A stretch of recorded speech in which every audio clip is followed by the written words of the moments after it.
الذين يقولون ربنا هب لنا من أزواجنا وذرياتنا قرة أعين وجعلنا للمتقين إماما আল্লাহ আমি চাইলেই তো আমার ছেলে মুত্তাকি আলেম হবে না। আল্লাহ আপনি আমার সন্তানকে মুত্তাকি বানান। ভাব অর্থ হলো এটা, এ আল্লাহ আমাকে এবং আমার সন্তানদেরকে আপনি মুত্তাকিদের সর্দার বানায় দেন। এ দোয়া করতে বলেছেন। আর যে ছেলেটা মাদ্রাসায় আসবে তাকেও আল্লাহ পাক বলতেছেন তোমার হুজুর তোমার ইলম দিতে পারবে না, মাদ্রাসার প্রিন্সিপাল মুআবিয়া সাহেব তোমাকে ইলম দিতে পারবে না। ইলম দাতা আমি। তুমি বলো আমার নবীকে যেমন আমি শিখাইছিলাম কালিমকে, অকুর রব্বি জিদনি ইলমা, ওগো আল্লাহ আপনি আমার ইলমকে বাড়ায়া দেন।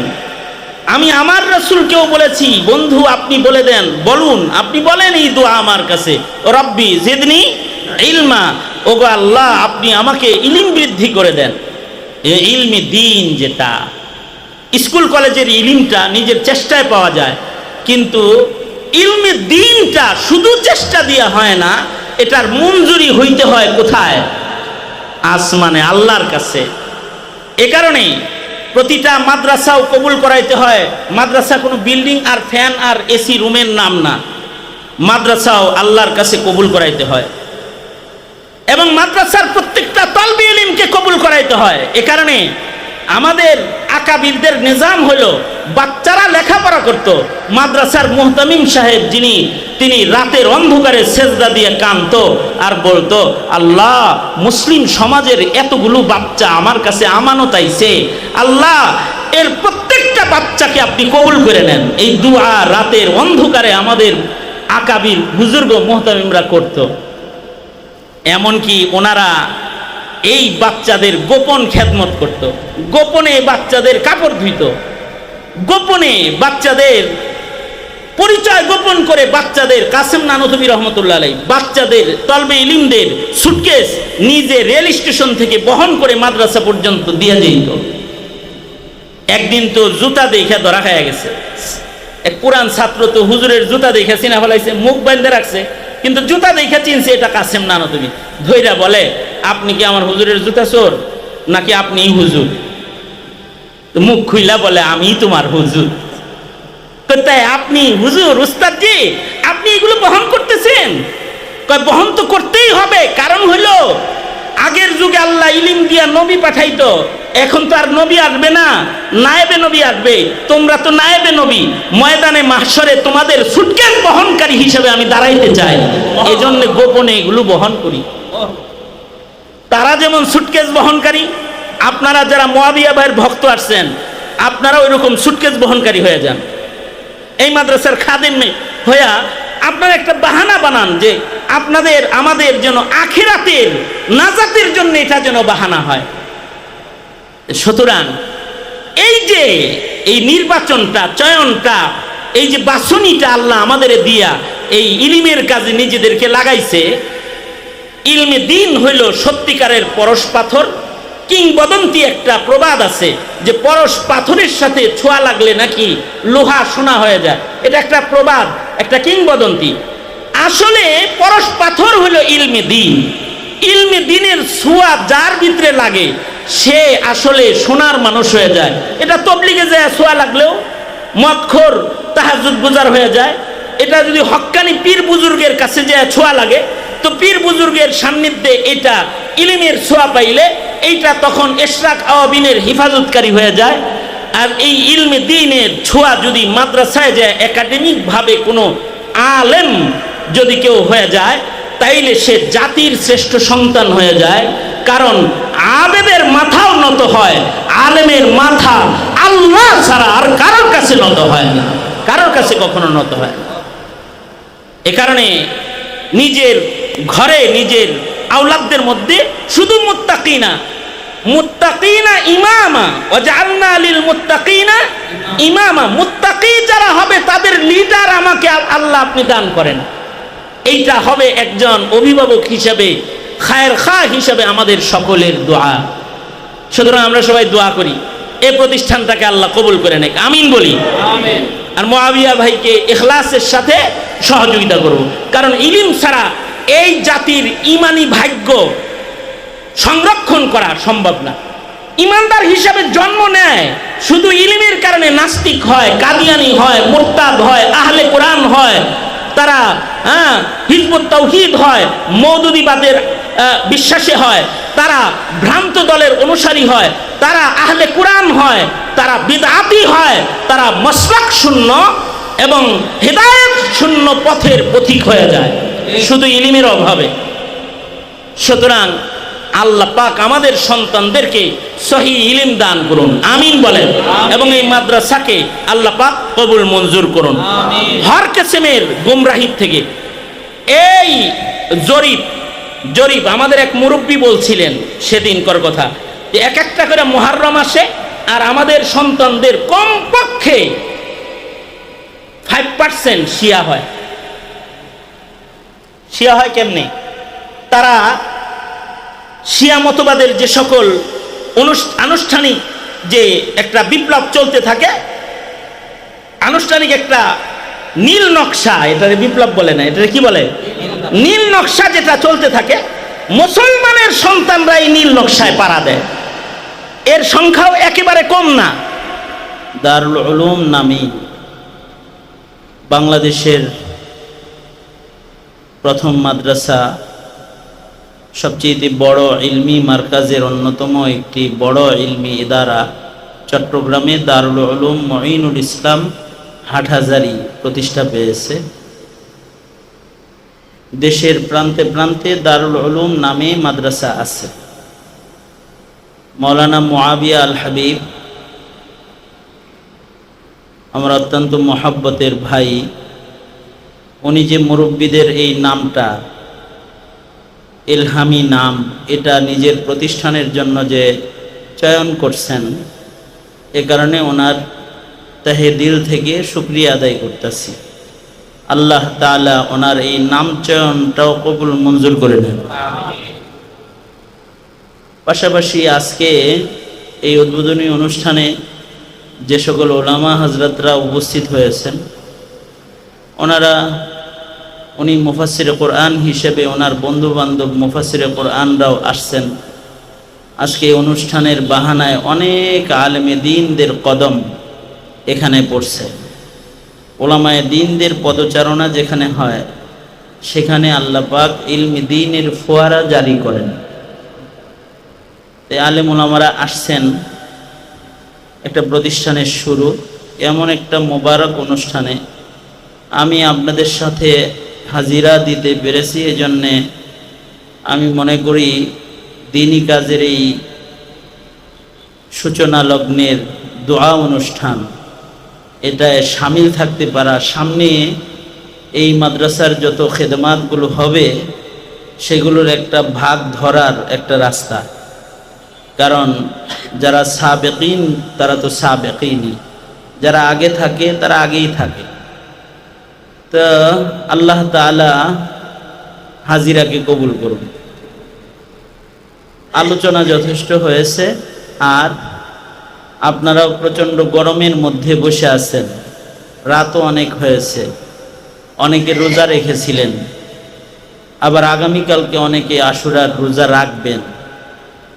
তো এর ফাঁক দিয়া এখন হলো দিন বড়, রাত ছোট, রাত তাড়াতাড়ি শেষ হয়ে যায়, এই জন্যে রাত অনেক গভীর, আলোচনার কোনো অবকাশ সুযোগ নাই। শুধুই মাত্র আয়াত হাদিস আপনাদের সামনে পেশ করছি বরকতের জন্য। এটার থেকে একটা কথা, শুধু একটা বিষয়ের কথা, সেটা হলো পৃথিবীতে বহু ইলম আছে, জ্ঞান আছে, কিন্তু একটা জ্ঞান হলো আল্লাহ পাকের মনোনীত জ্ঞান, ইলমে দ্বীন যেটাকে বলা হয়। এইটা আল্লাহ পাক যাদেরকে পছন্দ করেন তাদেরকে দান করেন। এমনকি আল্লাহর রসুলকে আল্লাহ পাক ইলম দেওয়ার পরে নিজে ইহসান জিতলাইছেন আল্লাহ পাক। এই পৃথিবীতে যত নবীর আগমন ঘটেছে সবাই ইলম নিয়ে আসছে, ইলমে দ্বীন নিয়ে আসছে। আর নবীদের মধ্যে সবচেয়ে শ্রেষ্ঠ নবী, সর্বশেষ নবী, আপনার আমার নবী মুহাম্মাদুর রাসূলুল্লাহ সাল্লাল্লাহু আলাইহি ওয়াসাল্লাম। নবীজিও ইলম নিয়েই আসছে, নবীজিকে ইলম দান করা হয়েছে। এ কারণে নবীজি বলেন বুইস্তু মুআল্লিমান, আমি তোমাদের জন্য শিক্ষক হয়ে আসছি। তো শিক্ষক তিনি যদি জ্ঞান না পান তো শিখাইবেন কি? আল্লাহ পাক বলেন আমি তো আপনাকে শিখাচ্ছি। নবীজিকে শিখাইতেছেন কে? আল্লাহ। নবীজির শিক্ষক সরাসরি আল্লাহ তাআলা নবীজিকে ইলম দান করলেন এবং এই ইলম দিয়া আল্লাহ পাক নিজে এটার ইহসান জিতলাইলেন। ওয়া আল্লামাকা মা লাম তাকুন তা'লাম ওয়া কানা ফজলুল্লাহি আলাইকা আযীমা। আপনি জানতেন না কিন্তু আপনাকে জানানো হয়েছে, আমি জানাইছি। এই যে জানাইলাম আপনাকে, ইলম দিলাম, এইটা আপনার উপরে আযীম দয়া, অনেক বড় মেহেরবানি আমার। আল্লাহ পাক ইহসান জিতলাইছেন। নবীজিকে আল্লাহ পাক কিরকম জানাইছেন, কিরকম ইলম দান করছেন? নবীজি বলেন আল্লাহ আমাকে দিয়েছেন সকল ইলমের সমষ্টি। উতিতু ইলমাল আউয়ালিন ওয়াল আখিরিন, আমাকে আল্লাহ তাআলা একেবারে আউয়ালিনের ইলমও দান করছে। পৃথিবীর প্রথম সৃষ্টির থেকে শুরু করে আমি পর্যন্ত ইলমও দান করেছে এবং একেবারে জান্নাত পর্যন্ত আখিরাতের যত ইলম আছে সব আল্লাহ তাআলা আমাকে দান করছে। নবীজিকে এত বড় ইলমের ভান্ডার দান করেছেন আল্লাহ তাআলা। এ কারণে আল্লাহর রাসূল বলতেন আমি যা জানি এটা যদি তোমরা জানতা তাহলে তোমরা হাসতে পারতা না। লাউ আলিমতুম মা আ'লামু লা যাহিকতুম কালিলাও ওয়া লা বাকাইতুম কাসীরা। তোমরা যদি আমি যা জানি তা জানতা তাহলে খালি কাঁদতা, তোমরা হাসতে পারতা না। তো এই যে ইলম আল্লাহ পাকের হাবিবকে দান করেছেন, এটা যেমন দয়া, কিয়ামত পর্যন্ত মুসলমান নামে মুসলমান অনেক জন্ম হবে, কিন্তু মুসলমানিকে জেনে বুঝে আমল করে জান্নাতে যাওয়ার উপযুক্ত মুসলমান আল্লাহর দয়া ছাড়া এটা জমিনে সম্ভব হবে না। এ কারণে আল্লাহর রাসূল বলেন আল্লাহ যার কল্যাণ চান, মাই ইউরিদিল্লাহু বিহি খাইরাই ইউফাক্কিহুহু ফিদ্দীন, আল্লাহ যার কল্যাণ চান আল্লাহ তাকে ইলম দান করেন। এই কারণে মাদ্রাসায় ভর্তি করে দিলেই সন্তান হাফেজ আলেম হয়ে যায় না। কিন্তু এরকম বহু মানুষের সন্তান মাদ্রাসায় ভর্তি করে দিছে কিন্তু তারা ইলম পায় নাই। আবার অনেক মানুষের সন্তান 12 বছর আগে হারায় গেছে, পরে শুনে যে হাফেজ হয়ে সরে বেগায় পড়তেছে। আমার কাছে কেস আছে এরকম একটা, মানে তার সন্তান হারাইছে কত বছর আগে? 12 বছর 13 বছর আগে হারাইছে, পায় না 13 বছর পরে সন্তান বাবারে ফোন দিছে বরিশাল থেকে যে আব্বু আমি অমুক মাদ্রাসায় এখন পড়ি। নিজের বাপের নাম্বার সংগ্রহ করছে, তারপরে ফোন দিছে, ফোন দিয়ে বলছে আব্বু আপনারা তো কেউ দ্বীনি শিক্ষা পছন্দ করেন না, তাই আমি আল্লাহর কোরআনের হাফেজ হওয়ার জন্য পালায়া গেছিলাম, আমার হিফজ শেষ হইছে, এখন আমি কিতাবখানায় পড়ি। তো তার বাপ সাথে সাথে মা সহ সন্তানরে দেখতে গেছে এবং যা নিয়ে আসছে।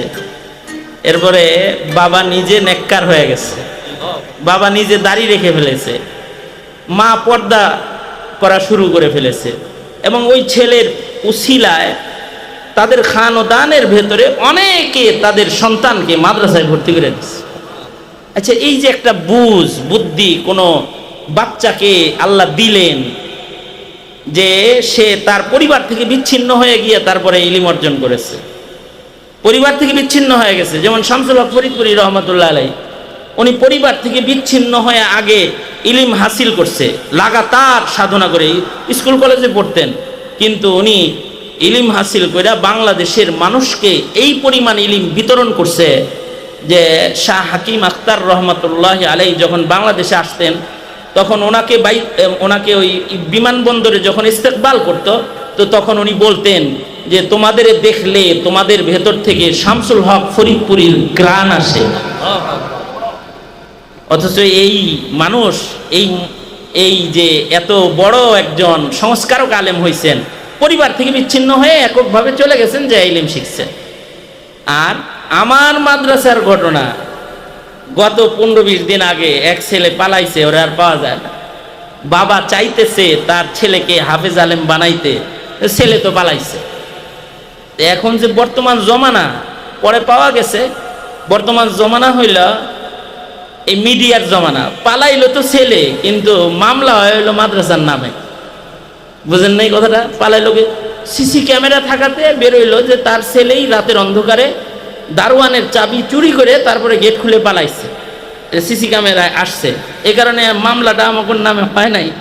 কিন্তু যদি খালি এই সিসি ক্যামেরার এই রেকর্ড না থাকতো, তাহলে এই মাদ্রাসার নামে সাভার থানায় মামলা করার জন্য অভিভাবকের অনেকে প্রস্তুত হয়ে গেছিল। এখন তার বাবা মা তো চাইতেছে জোর করে তাকে মাদ্রাসায় আটকায় ইলিম শিখাইতে, কিন্তু তার ছেলে তো খালি বাগতাছে। বলেন তো বাগাইতেছে কে? কথা বলেন না কেন? বাগাইতেছে কে? বাগাইতেছে তো আল্লাহ। এই কারণেই আল্লাহর প্রিয় বান্দাদেরকে আল্লাহ একটা দায়িত্ব দিচ্ছেন, দোয়ার দায়িত্ব। সেটা